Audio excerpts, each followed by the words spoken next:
Kristi Noem. She is a meeting with the House Committee on Homeland Security. Representative Michael Magaziner, a Democrat from Rhode Island, well prepared. I wish he'd gone a little stronger with this, to be honest with you. But it is important that this stuff is happening. And remember now, Kristi Noem, the reason why we heard 2 or 3 days ago that Kristi Noem was maybe on the outs with the Trump people, it's been rumored that Tom Homan wants to get rid of Kristi Noem, and so floated this in the media, and knowing that she was going in front of this committee. This is the way this stuff works. But here's Kristi Noem. And one wonders where are we getting this information from? I mean, it could be from the people that have been deported. It could be from, they could be helped by somebody on the inside looking to get rid of Kristi Noem. But here is Kristi Noem trying to address the fact that we know not only have they been scooping up Americans and in some instances deporting Americans, they're deporting immigrants who are vets. Madam Secretary, how many United States military veterans have you deported? Sir, we have not deported U.S. citizens or military veterans. I don't believe you served in the military. I haven't either, but I think you and I can agree that as Americans, we owe everything to those who have served our country in uniform, particularly those who have served in combat. Do you agree with that?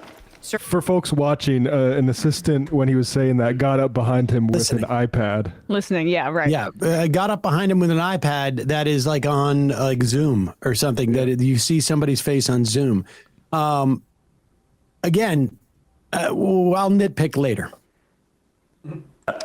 Sir, I believe that people that are in this United States that are citizens have legal status here. Go back. We skipped that part. You gotta go back a little bit. Right, okay. In the military, I haven't either, but I think you and I can agree that as Americans, we owe everything to those who have served our country in uniform, particularly those who have served in combat. Do you agree with that? Sir, I believe that people that are in this United States that are citizens have legal status here. Madam Secretary, we are joined on Zoom by a gentleman named Sejun Park. He is a United States Army combat veteran who was shot twice while serving our country in Panama in 1989. Like many veterans, he struggled with PTSD and substance abuse after his service.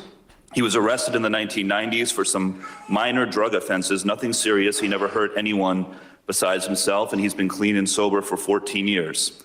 He is a combat veteran, a Purple Heart recipient. He has sacrificed more for this country than most people ever have.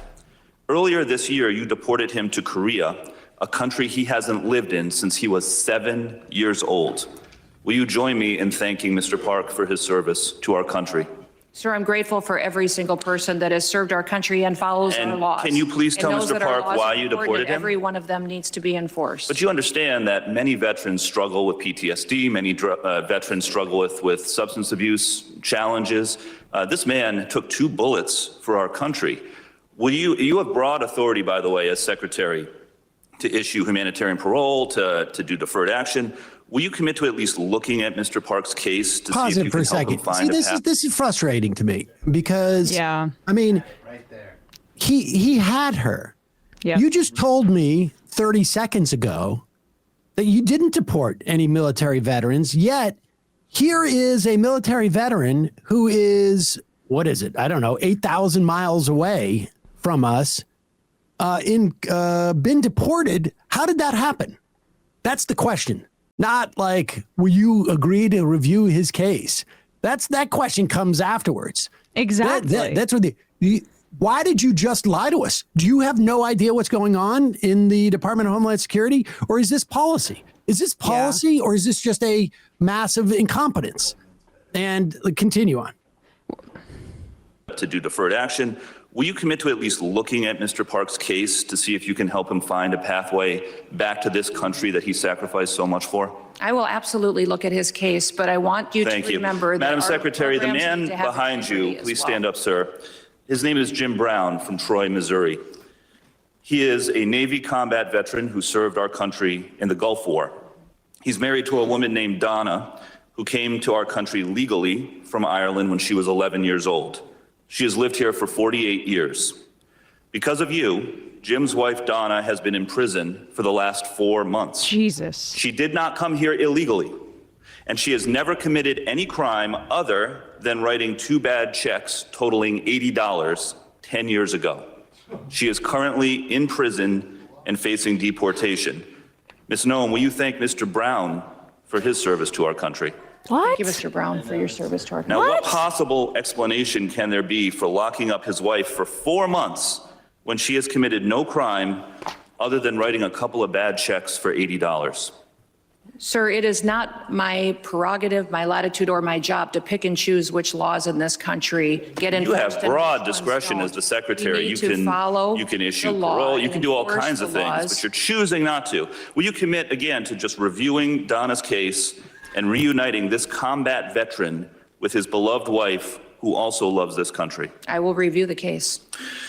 This is so frustrating. It is frustrating because, I mean, kudos to the guy for finding these people and for bringing them here. I mean, it was done in dramatic fashion. But the question isn't, what will you commit to blah, blah, blah. The question is, how is American public safer now that this woman who has been in this country and came to this country legally, this woman who wrote 2 checks that bounced 10 years ago, how is the country safer?